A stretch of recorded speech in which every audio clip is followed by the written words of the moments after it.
ومن يعمل من الصالحات من ذكر أو أنثى وهو مؤمن فأولئك يدخلون الجنة ولا يظلمون نقيرا. صدق الله العظيم. الصلاة والسلام عليك يا سيدي يا رسول الله.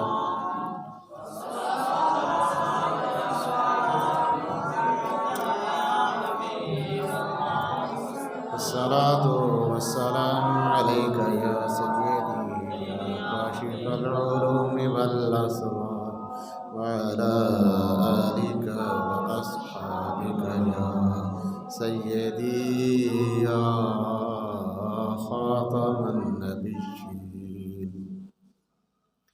اللہ رب ذوالجلال قرآن مقدس فرقان معظم میں ارشاد فرماتا ہے وَمَن يَعْمَلْ مِنَ الصَّالِحَاتِ مِن ذَكَرٍ أَوْ أُنثَىٰ وَهُوَ مُؤْمِنٌ فَأُولَٰئِكَ يَدْخُلُونَ الْجَنَّةَ وَلَا يُظْلَمُونَ نَقِيرًا.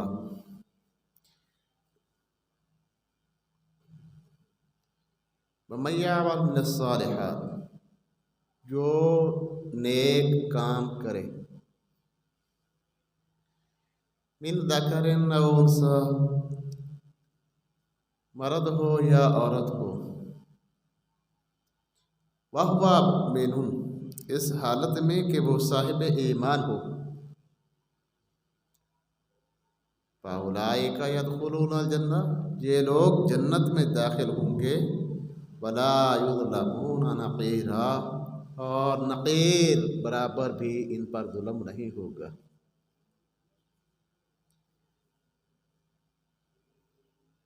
اللہ کی بارگاہ میں قبولیت حاصل کرنے کے لیے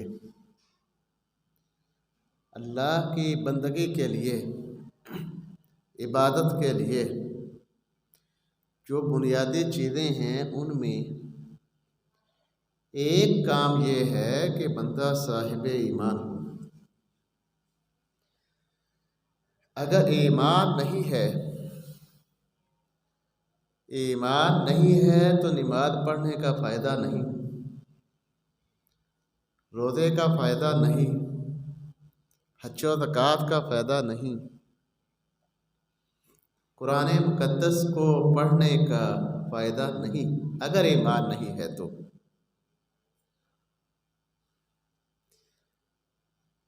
آج دنیا میں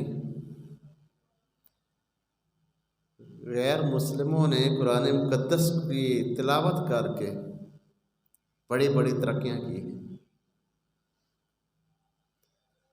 قرآن پاک کی آیات کا مطالعہ کر کے ترقیاں کی ہیں. اگر آپ ذرا توجہ کریں تو آج کے دور میں جو موبائل استعمال ہو رہا ہے، انٹرنیٹ کا جو استعمال ہے، سوشل میڈیا واٹس ایپ ہے یا فیس بک ہے، یہ جتنے بھی ذرائع آ چکے ہیں، بندہ پاکستان میں ہے، سعودیہ میں بات ہو رہی ہے، امریکہ میں بات ہو رہی ہے، روس جاپان میں بات ہو رہی ہے، 500 کلومیٹر دور بندہ بیٹھا ہے، گفتگو ایسے ہو رہی ہے گویا کہ آمنے سامنے بیٹھا ہے. بھلے وقتوں میں کہا جاتا تھا کہ خط جو ہے یہ آدھی ملاقات ہے، لیٹر خط رکا بھیجا جاتا تھا تو کہا جاتا تھا، سمجھا جاتا تھا، اور دماغی طور پہ لیٹر بھیجنے والا بھی اور خاص کر کے جس کو لیٹر ملتا تھا وہ لیٹر وصول کر کے، خط وصول کر کے، رکا وصول کر کے بڑا خوش ہوتا تھا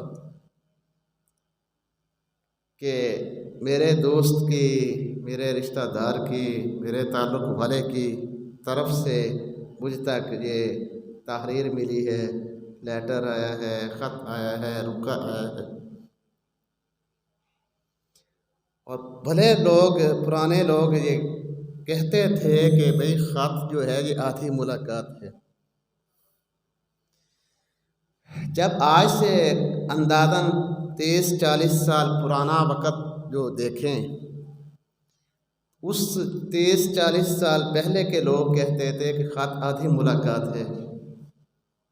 تو آپ ہی بتائیں کہ اب واٹس ایپ کیا پوری ملاقات ہے کہ نہیں؟ فیس بک پوری ملاقات ہے یا نہیں؟ جس سے بات ہو رہی ہے اس کو ساتھ ساتھ دیکھا بھی جا رہا ہے۔ اگر آپ ان چیزوں کی گہرائی پر توجہ کریں، ان چیزوں کی جو بنیاد ہے وہ بھی فیض قرآن پاک کا ہے، قرآن مقدس کا فیض ہے۔ مثال کے طور پہ ایک آیت مقدسہ میں واضح ہے کہ اللہ رب ذوالجلال والاکرام نے سیدنا ابراہیم خلیل اللہ علیہ السلام کو بیت اللہ شریف کی تعمیر کی تکمیل کے بعد حکم دیا کہ اے ابراہیم، پہاڑی پہ کھڑے ہو کے بنی آدم کو اعلان کرو، انسانوں میں اعلان کر دو کہ اے لوگو اللہ کے گھر کا طواف کرو۔ اب اس آیت مقدسہ کے تحت جو چیزیں بیان کی گئی ہیں ان میں سے ایک بات یہ ہے کہ سوال پیدا ہوتا ہے کہ حضرت ابراہیم پہاڑی کی چوٹی پہ پہنچ کر اعلان کریں گے کہ اے ابن آدم، اے نسل آدم، اے انسانوں، اللہ کے گھر کا طواف کرو، حج بیت اللہ کرو۔ یہ حکم کب ملا تھا؟ جب بیت اللہ شریف کے آس پاس کوئی آبادی کا ماحول نہیں تھا، صرف پہاڑیاں تھیں، صرف پہاڑیاں تھیں۔ اور دوسری بات کہ عام باتقاضۂ بشریت اگر کوئی شخص آواز دیتا ہے، بلند آواز سے بھی بولے، تو بغیر آلات کے، بغیر ذرائع کے اس کی آواز کتنا دور جا سکتی ہے؟ اب سوال تو پیدا ہوتا ہے کہ حضرت ابراہیم علیہ السلام کو حکم یہ ہے کہ تمام انسانوں میں اعلان کر دو۔ آپ جس جگہ کھڑے ہو کے اعلان کرنا ہے وہاں تو ایک بندہ بھی نظر نہیں آ رہا، آبادی کا نشان نہیں ہے، کوئی ایک بھی مکان نہیں ہے، اللہ کا گھر ہے اور آس پاس پہاڑیاں ہیں اور ابراہیم تنہا کھڑے ہیں۔ تجسس میں پڑھتے ہیں اللہ رب ذوالجلال والاکرام کی طرف سے فرمایا جاتا ہے کہ اے ابراہیم، آواز دینا تمہارا کام ہے، آواز دینا تمہارا کام ہے، اور تیری آواز کو لوگوں کے کانوں تک پہنچانا یہ ہمارا کام ہے۔ تو ابراہیم علیہ السلام نے کہا کہ اے لوگو اللہ کے گھر کا طواف کرو، حج بیت اللہ کرو۔ تو صبح قیامت تک سب سے آخری پیدا ہونے والے انسان نے بھی آواز کو سنا، بڑوں سے سنا ہے کہ اس آواز کو سننے کے وقت جس نے لبیک کہا تھا وہ حج بیت اللہ کی سعادت پائے گا۔ واللہ تعالی عالم، میں نے کسی جگہ پڑھا نہیں ہے، میرے ذہن میں نہیں ہے، لیکن بڑوں سے میں نے یہی بات سنی ہے کہ اس ندا کے وقت جنہوں نے لبیک کہا تھا وہ حج بیت اللہ کو جائیں گے۔ واللہ تعالی عالم۔ اور ایسے میں حدیث مقدسہ میں موجود ہے کہ دور خلافت تھا امیر المومنین سیدنا عمر بن خطاب رضی اللہ تعالیٰ عنہ کا۔ حضرت عمر بن خطاب رضی اللہ تعالیٰ عنہ نے ایک لشکر کو حضرت ساریہ کے زیر سایہ لشکر کو روانہ کیا۔ اب اس لشکر کو جب روانہ کیا تو لشکر کی روانگی کے بعد امیر قافلہ، امیر لشکر تھے حضرت ساریہ۔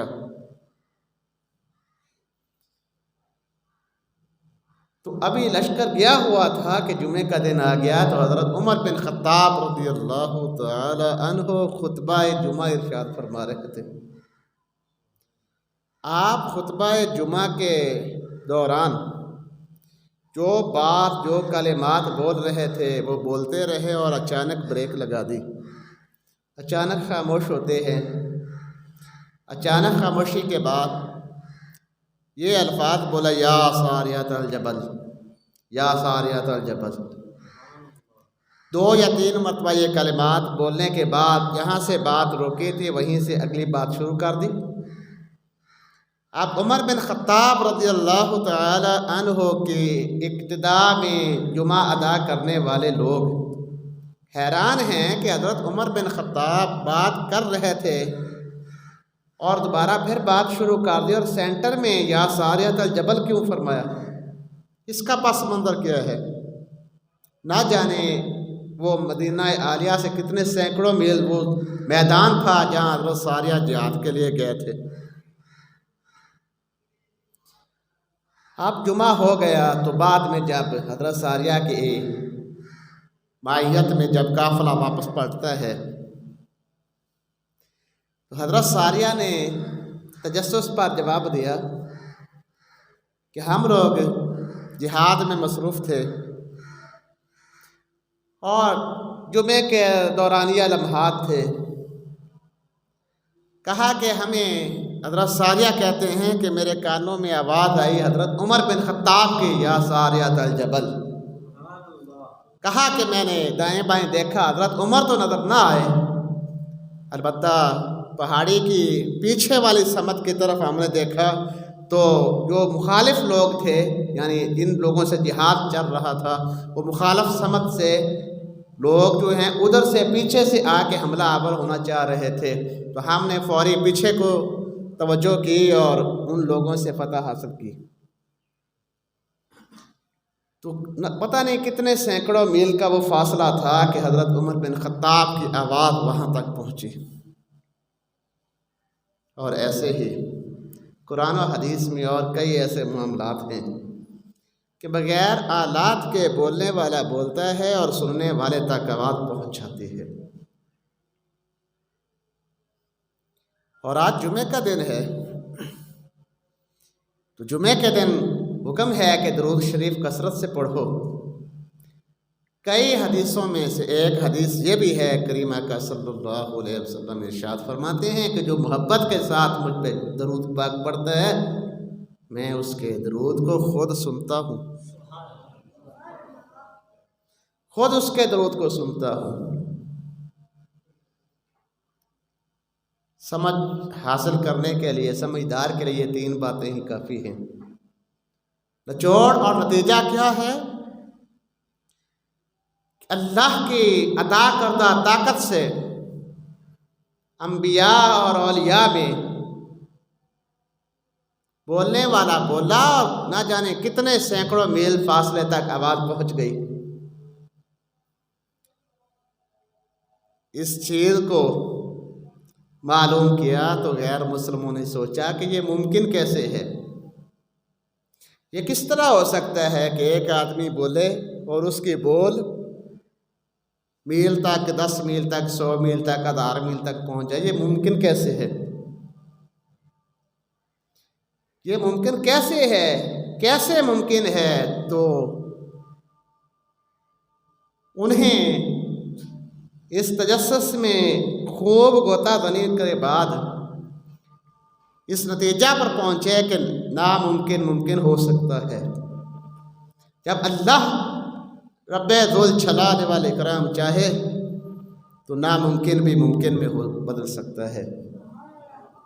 اور رب قدوس نے انسانوں کے ہاتھوں موبائل اور نیٹ کے سسٹم تیار کروا دیے، یہ سسٹم تیار کروا دیے۔ اگر کوئی اللہ کی عطا کردہ طاقتوں کا انکاری ہو، کم سے کم ان آلات کا انکار تو نہیں کرے گا۔ کہاں عارف والا ہے، کہاں مدینہ عالیہ ہے؟ لائیو بات ہو رہی ہے، لاہور